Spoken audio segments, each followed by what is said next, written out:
आज हम अपना 66 क्वेश्चन पेपर कर रहे हैं। राजस्थान आयुर्वेद विश्वविद्यालय जोधपुर का है। पेज नंबर है 1240। सबसे पहला क्वेश्चन है, प्रजा कामा कर्म हेतु प्रत्यव्य स्नेह कौन सा है? कि मतलब प्रजा मतलब संतान पैदा करने के लिए कौन सा स्नेह उपयुक्त है? सर्पी, तेल, वसा या मज्जा? तो कौन सा है? सर्पी। ठीक है। उसके बाद है, निष्पीत कफ मेदसह की स्थिति में निर्दिष्ट स्नेह है। मतलब कफ और मेद की जब क्षीणता हो तब हमें कौन सा स्नेह लेना चाहिए? सर्पी, तेल, वसा या मज्जा? तो इसका आंसर क्या है? वसा। हरित की सेवन के अयोग्य कौन सा है? रोगी है। पांडु, शोष, अजीर्ण, उपर्युक्त सभी? तो कौन सा है? अजीर्ण के रोगी को हमें हरित की नहीं देनी चाहिए। विषम ज्वर घनी या वागु निर्माणार्थ किस मांस का प्रयोग निर्दिष्ट है? तो अगर किसी को विषम ज्वर है तो हमें कौन से किस जानवर का मांस से बनी ये वागु लेनी चाहिए? गोमांस, कपोत मांस, एंड का मांस या फिर अजा का मांस? तो इसका आंसर क्या आएगा? गोमांस। उसके बाद है, वनर्य महाकषाय में अनुपस्थित है। मतलब वनर्य महाकषाय में ये चीज़ नहीं है। मधुक मतलब मुलेठी, हरिद्रा, चंदन या उशीर? तो क्या आएगा इसका? हरिद्रा। याद रखना है कि हरिद्रा वर्णर्य महाकषाय में नहीं है। अति इंद्रिय पुनर्मन किसका संदर्भ है? कि जो मन है वो अति इंद्रिय है। किसने बोला? चरक, सुषु, चक्रपाणी या दलहन? तो किसने बोला है? चरक ने। विक्लेद कृत किसका विशिष्ट कर्म है? विक्लेदन करना किसका विशिष्ट कर्म है? रस, स्वेद, मूत्र या मेद? तो किसका है? मूत्र का। मांस विदहति, काय शिथिली करोति, रक्त दूष्यति किस रस के अति सेवन के लक्षण है? कि मांस का तो विदहन उसको जलाएगा, काय को मतलब शरीर को शिथिल करेगा और रक्त को दूषित करेगा।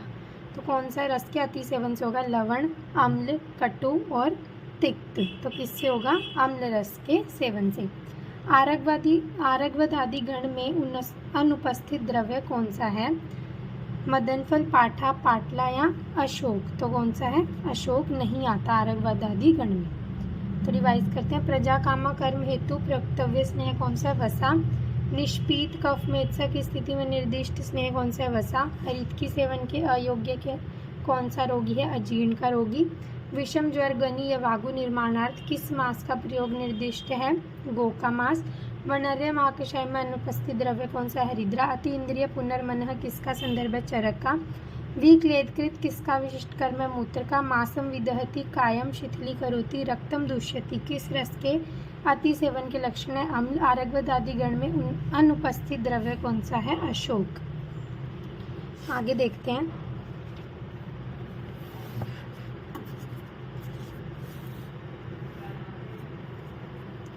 आगे है, पेया को किस धातु पात्र में रखकर परोसा जाना चाहिए? मतलब पेया जो होती है उसको किस पात्र में रखना चाहिए? स्वर्ण, रजत, ताम्र या फिर कांस्य? तो पेया में क्या डले होते हैं? चावल। चावल वाइट कलर के, तो रजत भी वाइट कलर का। चांदी के पात्र में हम पेया को देंगे।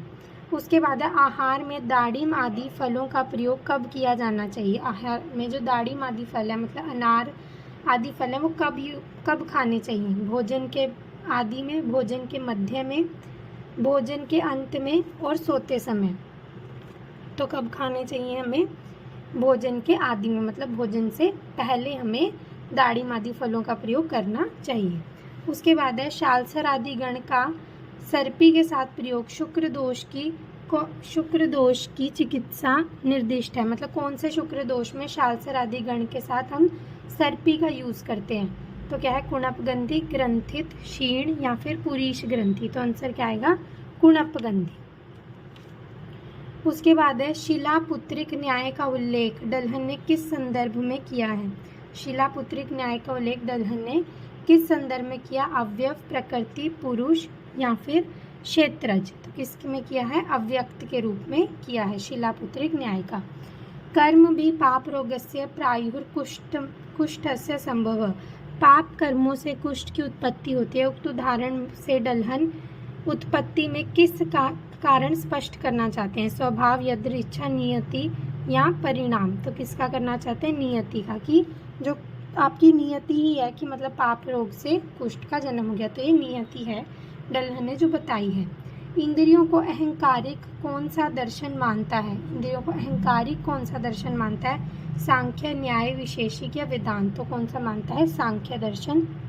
उसके बाद है अंतः सर्ति यस्मात् च न पाकम उपात्यत, किस व्याधि के संदर्भ में कहा गया है? मतलब अपने अवयवों में ही संचित होता है। जैसे पानी का बुलबुला जो होता है वो पानी के अंदर ही उत्पन्न होता है, वैसे ही अपने अवयवों में ही संचित होता है, इसलिए इसका पाक नहीं होता। तो ये कौन सी व्याधि है? अर्बुद, गुल्म, अपचिया, ग्रंथि। तो कौन सी व्याधि है? गुल्म। उसके बाद है अभिव्याप्य अपकर्षणम, कौन सी तंत्र युक्ति है? अभिव्याप्य अपकर्षणम, अपवर्ग, प्रदेश, अतिदेश या फिर निर्वचन। तो कौन सी है? अपवर्ग। ठीक है, मतलब एक्सेप्शन वाली। अभिव्याप्य अपकर्षणम मतलब उसमें से सारे में से इस चीज़ को हम निकाल देंगे, तो वो कौन सी तंत्र युक्ति होगी? अपवर्ग, एक्सेप्ट हम बोलते हैं। उसके बाद है बोधि वृक्ष कषाय का मधु के साथ प्रयोग किस व्याधि में निर्दिष्ट किया गया है? बोधि वृक्ष कषाय होता है पीपल के वृक्ष का कषाय, मधु के साथ किस व्याधि में प्रयोग करते हैं? वात रक्त, वात व्याधि, पांडु या योनि व्यापक। तो किस में रखते हैं? वात रक्त में हम यूज़ करते हैं बोधि वृक्ष कषाय को मधु के साथ। तो रिवाइज करते हैं। पेया को किस धातु पात्र में रखकर परोसा जाना चाहिए? रजत। आहार में दाड़िम आदि फलों का प्रयोग कब किया जाना चाहिए? भोजन के आदि में। शालसर आदि गण का सर्पी के साथ प्रयोग किस शुक्र दोष की चिकित्सा में निर्दिष्ट है? कुणपकंदी। शिलापुत्रिक न्याय का उल्लेख दलहन ने किसके संदर्भ में किया? शिलापुत्रिक न्याय का किया उसने अव्यक्त के रूप में। कर्म भी पाप रोगस्य प्राहु कुष्ठस्य संभव, मतलब पाप कर्मों से कुष्ठ की उत्पत्ति होती है। उक्त उदाहरण में से दलहन उत्पत्ति में किस कारण को स्पष्ट करना चाहते हैं? तो नियति को। इंद्रियों को अहंकारिक कौन सा दर्शन मानता है? इंद्रियों को अहंकारिक सांख्य दर्शन मानता है। अंतः सर्ति यस्मात् न पाकम उपात्य किस व्याधि के संदर्भ में आया है? गुल्म के संदर्भ में। अभिव्याप्य अपकर्षणम कौन सी तंत्र युक्ति? अपवर्ग। बोधि वृक्ष कषाय का मधु के साथ प्रयोग किस व्याधि में निर्दिष्ट किया गया है? वात रक्त। उसके बाद आगे है क्षार सूत्र प्रयोग का वर्णन चरक संहिता चिकित्सा स्थान के किस अध्याय में किया गया है? क्षार सूत्र का वर्णन 12वें में, 14वें में, 25 में और 26 में। तो इसका आंसर क्या है? 12वें में। स्नेह स्वेद उपन्नाम संस्वेदम यन कर्षणम किस व्याधि की चिकित्सा सूत्र है? मतलब इसमें ऐसे दिया हुआ कि पहले स्नेहन और स्वेदन कराओ, फिर मृदु वमन कराओ, फिर से स्नेहन और स्वेदन कराओ, फिर मृदु विरेचन कराओ। स्नेहन स्वेदन करा दिया, लेकिन जब तक व्यक्ति कृष्ण ना हो जाए, ये ध्यान रखना चाहिए कि यन कर्षणम मतलब वो कर्षित ना हो जाए। तो किसकी चिकित्सा? शयज कास, राज्यक्षमा, शतक्षीण या मूढ़। तो किसकी है? राज्यक्षमा की। मूढ़ गर्भ में मूढ़ शब्द से दलहन ने किसका अधिग्रहण किया है? निरुद्ध गति का, आबद्ध गति का, संग गति का या फिर आवृत गति का। तो किसका किया है? निरुद्ध गति का, मतलब ऑब्स्ट्रक्शन हो जाएगी, ऑब्स्ट्रक्टेड लेबर को बोलते हैं ना मूढ़ गर्भ, तो निरुद्ध गति। उसके बाद है मृत्यु के पश्चात बालों का परीक्षण करके किस धातु विष की विषाक्तता का पता लगाया जा सकता है? पारद, ताम्र, संख्या या फिर सीसा। तो किसका लगाया जाता है? संख्या का। ठीक है। उसके बाद है अभाव के 4 भेद किस दर्शन ने माने हैं? न्याय, विशेषिक, मीमांसा या वेदांत। तो वेदांत ने माने हैं। उसके बाद है तत्व अर्थ ज्ञाता को आप्त का लक्षण किसने माना है कि वो तत्वों के अर्थ का ज्ञाता है? तो चरक, चक्रपाणी, सुश्रुत या दलहन। तो किसने माना है? दलहन ने। भवत्य अ इंद्रिय अर्थों में अ प्लस अ में कौन सी संधि है? यण संधि, गुण संधि, दीर्घ संधि या फिर उपयुक्त सभी। तो कौन सी है? सभी। उसके बाद है मृदु अंजन चूर्ण की मात्रा कितनी बताई गई है? 1 शलाका, 2 शलाका, 3 शलाका या 4 शलाका। तो कितनी बताइए? 3 शलाका। अगर मृदु अंजन चूर्ण है तो हमने 3 शलाका लगाना है। क्षार सूत्र प्रयोग का वर्णन चरक संहिता के चिकित्सा स्थान के किस अध्याय में मिलता है? 12वें में। स्नेहन स्वेदन उपन्नाम संस्वेदम यन कर्षणम किस व्याधि का चिकित्सा सूत्र है? राज्यक्षमा। मूढ़ गर्भ में मूढ़ शब्द से दलहन ने किसका अधिग्रहण किया? निरुद्ध गति का। अष्टांग हृदय के टीकाकार अरुण दत्त के अनुसार अध्ययन प्रक्रिया में सम्मिलित नहीं है, इसका ऑप्शन गलत दिया हुआ है। मृत्यु के पश्चात बालों का परीक्षण करके किस धातु विष की विषाक्तता का पता लगाया जा सकता है? संख्या का। अभाव के 4 भेद किस दर्शन ने माने? वेदांत दर्शन ने। तत्व ज्ञाता को आप्त का लक्षण किसने माना? डल्हन ने। भवत्य अ इंद्रिय में कौन सी संधि है? सभी। मृदु अंजन चूर्ण की मात्रा कितनी बताई गई है? 3 शलाका। इसके बाद आगे करते हैं। वाग्भट के अनुसार कफ के कुल कितने स्थान बताए गए हैं? वाग्भट ने कफ के कुल कितने स्थान बताए हैं? 4, 6, 8 या 10? तो 10 स्थान बताए हैं। अष्टांग हृदय के अनुसार वात के चिकित्सा उपक्रमों में सम्मिलित नहीं है। वेष्टन, वित्रासन, मृदु संशोधन या नस्य? तो कौन सा नहीं है? नस्य नहीं है। चेष्टा प्रमाण को किस आचार्य ने माना है? तांत्रिक, पौराणिक, भट्ट मीमांसक या रामानुज? तो किसने माना है? तांत्रिक ने। कुमार राम भट्ट द्वारा रचित ग्रंथ कौन सा है? पलांडु राजशतक, वैद्य मनोरमा, सिद्ध योग संग्रह या फिर शतश्लोकी? तो कौन सा है? पलांडु राजशतक। उसके बाद है सुश्रुत अनुसार दोष, उपचय, प्रकोप, प्रशमन में सम्मिलित ऋतु नहीं है, मतलब जिसमें दोषों का उपचय, प्रकोप या प्रशमनम नहीं कर सकते। तो शरद, शिशिर, हेमंत या फिर ग्रीष्म? तो इसका आंसर क्या है? शिशिर ऋतु।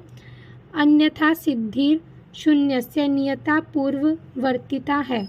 कारण, हेतु, कार्य या कर्ता? तो क्या है ये? कारण।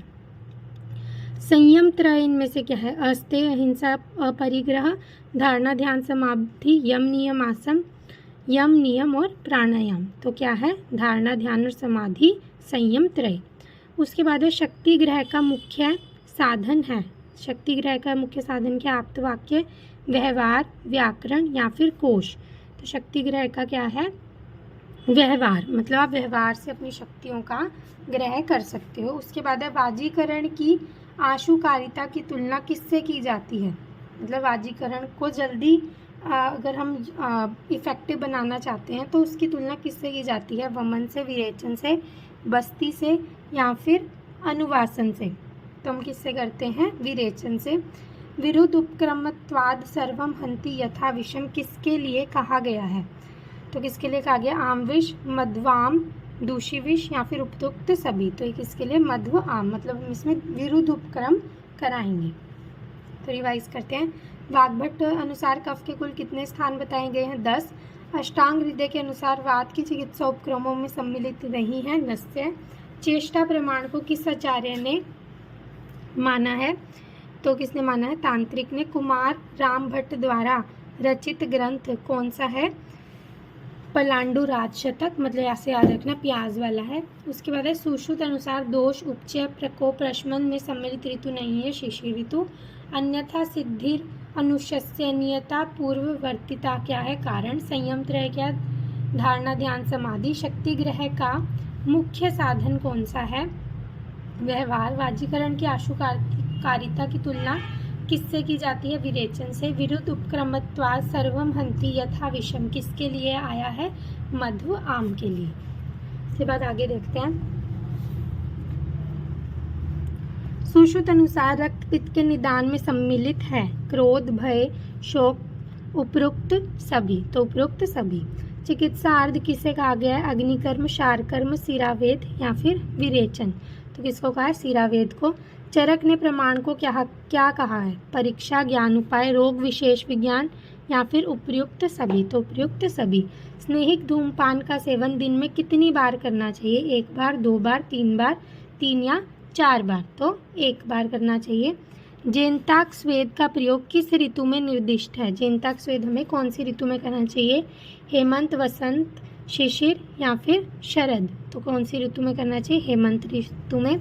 सुश्रुत अनुसार ज्योति स्थान है चक्षु, हृदय, नाभि अंतर या फिर भ्रू? तो किसका है? नाभि अंतर। ज्योति का स्थान क्या? नाभि अंतर।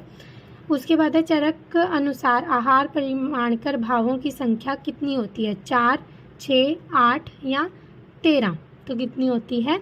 6। त्रिकटु के साथ तक्र का प्रयोग किसकी चिकित्सार्थ निर्दिष्ट है? जलोदर, प्लीहोदर, बदगुदुदर या फिर छिद्रुदर? तो किसका है? जलोदर। त्रिकटु के साथ तक्र का प्रयोग अगर हमने करना है तो जलोदर में करेंगे। सुश्रुत अनुसार रक्तपित्त के निदान में सम्मिलित हैं सभी क्रोध, भय और शोक। चिकित्सार्थ किसे बोलते हैं? सिरावेद को। चरक ने प्रमाण को क्या कहा है? सभी। परीक्षा, ज्ञान, उपाय, रोग, विशेष विज्ञान। स्नेहिक धूमपान सेवन दिन में कितनी बार करना चाहिए? 1 बार। जेनताक्स वेद का प्रयोग किस ऋतु में करना चाहिए? हेमंत ऋतु में। सुश्रुत अनुसार ज्योति का स्थान क्या? नाभि अंतर। चरक अनुसार आहार परिणाम कर भावों की संख्या कितनी होती है? 6। त्रिकटु के साथ तक्र का प्रयोग किसके चिकित्सार्थ निर्दिष्ट है? जलोदर की। Thank you.